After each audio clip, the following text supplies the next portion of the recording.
When Maxi Oyedele was hooked after 35 minutes of League Two clash between Forest Green Rovers and Crawley Town earlier this year, nobody would have predicted the journey he has gone on since. Oyedele made the move to Forest Green Rovers on loan from Manchester United in January, where he was highly rated by former United boss Erik Ten Hag, but made just 4 appearances before it was cut short. The last of those appearances came in a 2-0 defeat to Crawley in February. Rovers boss Steve Cotterill brought Oyedele on at half-time as he looked to revive his team's fortunes. But just 35 minutes later, Oyedele faced the nightmare scenario of any professional, being a substitute that gets substituted. He returned to United, but the 20-year-old decided to make the move to Polish side Legia Warsaw in the summer as he looked for regular senior football to further his development. Born in Manchester to a Nigerian father and a Polish mother, he made the move to his mother's homeland as he looked to kickstart his career. For me, the move away is above all a huge chance to make a name for myself by playing for Legia, Oyedele said. When I came here, I had a talk with the coach. He presented me with a detailed and extensive plan. Of course, I realize what a great club Legia is. I want to win the championship with the club and be part of this winning team. The young midfielder made an instant impression and quickly established himself as an important part of the Legia side.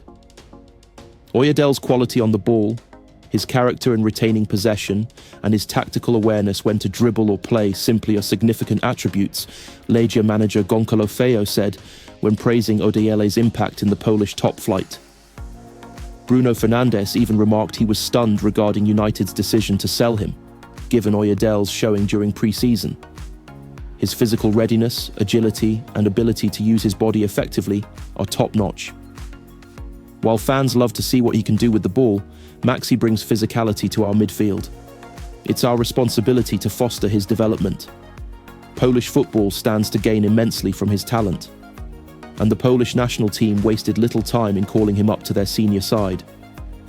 Having starred on the European stage by helping inspire Legia to a brilliant 1-0 win over Real Betis in the Europa Conference League, Oyedele was called up for Poland's matches against Portugal and Croatia. Having struggled to break through at League Two level just months earlier, Oyedele found himself lining up alongside Barcelona forward Robert Lewandowski and Inter Milan midfielder Piotr Zielinski. He also found himself directly up against United captain Bruno Fernandes. Oyedele's debut lasted 66 minutes as Poland lost 3-1 to Portugal, but he made a lasting impression on Fernandes. "I think Maxi is a really good player," Fernandes told Polish TV channel TVP Sport after facing Oyedele in the UEFA Nations League. "He was always one of the players that everyone at the club thought would go from the academy into the first team. He won his second cap for Poland against Croatia just days later, but an ankle injury has curtailed his progress since." But Oyedele's story is only just beginning, and few would have predicted his progression after the disappointment of his Forest Green spell.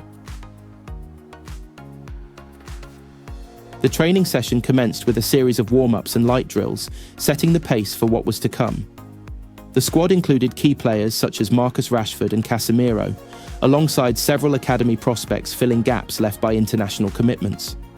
This diverse mix of experience and youthful energy created a unique dynamic during the session.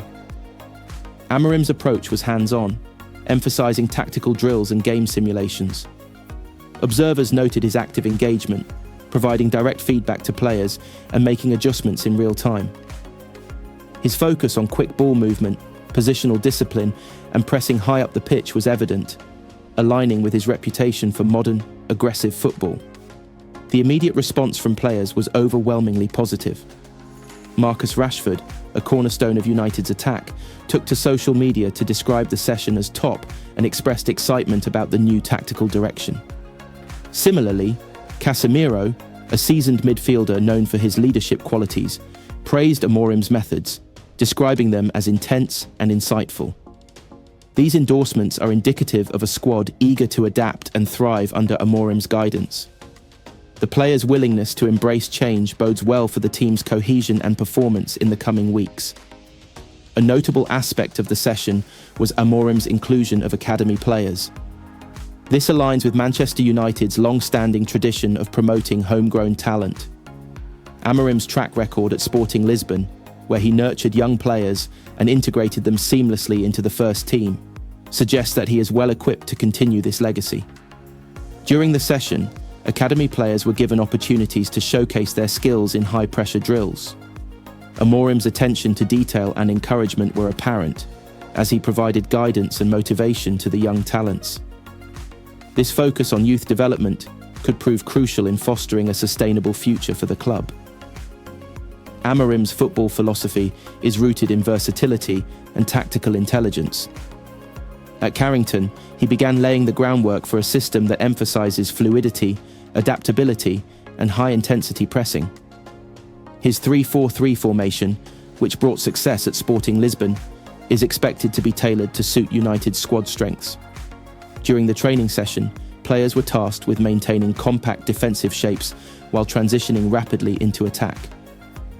Amorim's emphasis on positional awareness and swift decision-making was evident.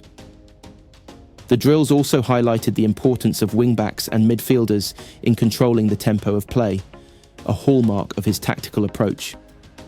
Amorim's tenure at Manchester United is not without its challenges. The squad faces a congested fixture schedule, beginning with a crucial match against Ipswich Town.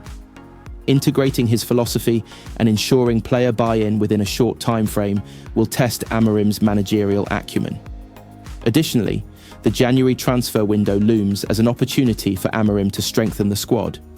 However, limited financial resources mean that he must rely heavily on tactical innovation and player development to achieve immediate results.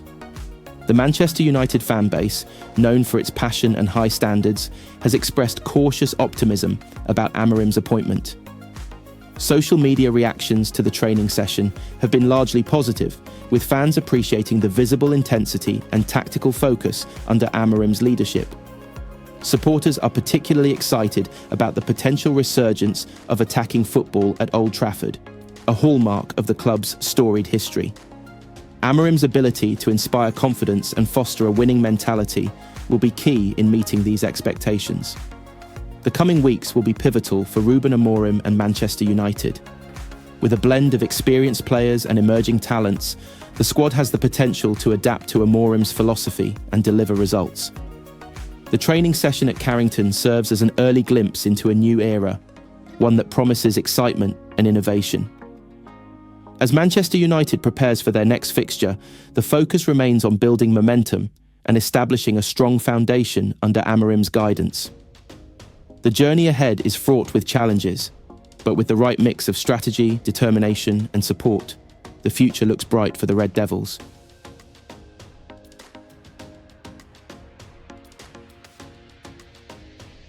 The final question Ruben Amorim fielded before the press wished him Merry Christmas and vice versa was not particularly merry. Bournemouth have a capacity stadium of 13,000 and are 5th. Why are Manchester United 13th? Real Madrid wouldn't be 13th. Bayern Munich wouldn't be 13th, the journalist stressed. The crux of the question was, how can United be so bad? It's a difficult question to answer, Amorim admitted, and we have to know that, and don't let this become normal. I understand it's a tough moment and it is on me. Since the first day that I arrive, it's on me, because I'm responsible for the team. We cannot think about that, we just have to think about improving, to understand the context and not focus on what happened in the past. Amorim is an upbeat personality whatever the score. He offers a hi guys whenever he enters a press conference room, and he brought some levity to his post-match interrogation on Sunday. If I knew, I would solve all the problems of this club, he assured, even this. At which point, Amorim pointed at the leak in the ceiling. Team news leaks, goals leaked, and a leaking ceiling just about encapsulate the plight of United, marooned in 13th in the Premier League. Last season's 8th place was their worst finish in 34 years, and there is a genuine danger United could end up lower than that. Amorim has been complicit in recent damaging defeats. The selections of Altay Bayindir and Tyrell Malacia were costly against Tottenham and Bournemouth last week, while United's defending at set pieces is the second worst in the league. I know what I'm going to do, Amorim insisted. That is so clear for me. I feel so, not relaxed, because I'm really frustrated like the fans, but I know what to do. We have to solve some problems step by step, finding answers for everything. But it is a very difficult moment.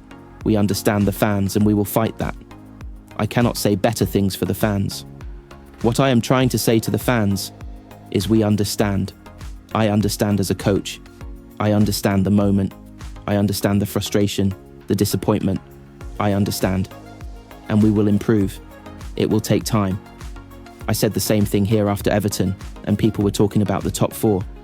So I know it's going to be really tough. It's important for us that in this side to say to the supporters, we understand, I understand, and they are incredible. We are doing a season that maybe you cannot see for long years, and we know that. The only way to face this is to prepare the next game like we won. You can say that and then try and go again, try to win a match. It's just from us. They need our help, and not the other way around. They are doing everything right. Amorim is yet to master rotation. He has made 42 changes across the last 8 fixtures and not once named an unchanged Ixi.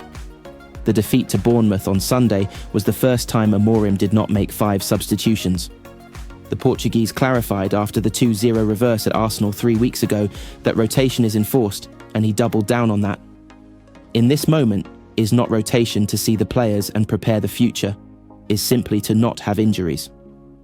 Matthijs de Ligt is sick. Harry Maguire did 90 minutes against City. He cannot play 3 days before because he played 90 minutes in 3 months. He did it one time against City, so we have to rotate him during the week. Today he is playing. Kobbie Mainoo played. He returned from injury, so I have to think if he's ready to cope with both games. So sometimes I have to play 2 games at the same moment. Rasmus Højlund played 2 games. The 3rd game today, we needed fresh legs. So we are trying to address everything. I just want to win games because I know that there's a long-term project and we are focused on that. But I also know big clubs don't have a lot of time and you have to win games. So I have a clear idea the responsibility that I have here. But I'm trying to manage this team so we don't have injuries. If we have injuries, it's a massive problem. And try to win games and manage all the players so I'm not rotating to see the future. I just want to win games and not have injuries. If we have injuries, is a big problem. There was an inane question on coaching a team on Boxing Day. I just want to win. I don't care about Christmas and nothing. Amorim laughed. He still wished us a Merry Christmas.